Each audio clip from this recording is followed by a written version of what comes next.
আজকের এই ভিডিওতে আমি ডিসকাস করব এজিথ্রাল 500 ট্যাবলেটের বিষয়ে। Composition of Azithral 500 tablet. Azithral 500-এ এজিথ্রোমাইসিন 500 থাকে, আর এটি একটি antibiotic. Uses of Azithral 500 tablet. Number 1, গলা ও টনসিলের ইনফেকশনে এজিথ্রাল 500 ব্যবহার করা হয়।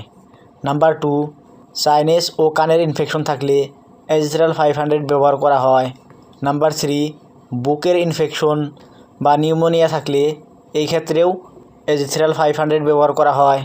নাম্বার 4, ত্বক ও নরম টিস্যুত ইনফেকশন হলে ওই ক্ষেত্রেও এজিথ্রাল 500 ব্যবহার করা হয়। নাম্বার 5, টাইফয়েডের ক্ষেত্রেও এজিথ্রাল 500 ব্যবহার করা যেতে পারে, বাট ডক্টরের পরামর্শে।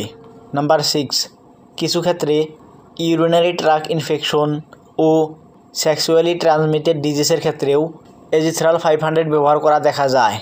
নোট: ভাইরাল জ্বর বা সাধারণ সর্দিতে এজিথ্রাল 500 কাজ করে না।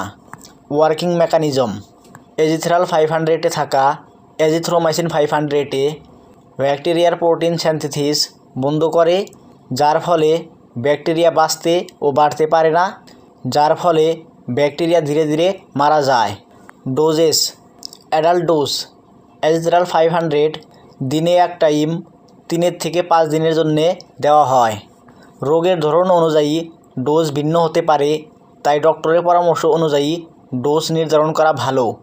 সতর্কতা: অ্যাভয়েড সেলফ মেডিকেশন। কোর্স অসম্পূর্ণ করবে না। যে ব্যক্তিদের লিভার আর হার্টের প্রবলেম আছে ওই ব্যক্তি এজিথ্রাল 500 নেওয়ার আগে ডক্টরের সাথে কনসাল্ট করো। প্রেগনেন্ট ওমেন ও ব্রেস্টফিডিং মাদারে এজিথ্রাল 500 নেওয়ার আগে ডক্টরের সাথে পরামর্শ করো। সাইড ইফেক্টস: বমি বমি ভাব হওয়া, ডায়রিয়া হওয়া, মাথা ঘোরা আদি হতে পারে। আর এর বাহিরে যদি অ্যালার্জি, ত্বকে র্যাশ, শ্বাসকষ্ট এই সাইড ইফেক্টসগুলো হয় তাহলে লগে লগে ডক্টরের সাথে কনসাল্ট করো। তো এটাই হচ্ছে আজকের এই ভিডিও ভালো লাগলে লাইক দাও আর চ্যানেলটি সাবস্ক্রাইব করো। Bye bye.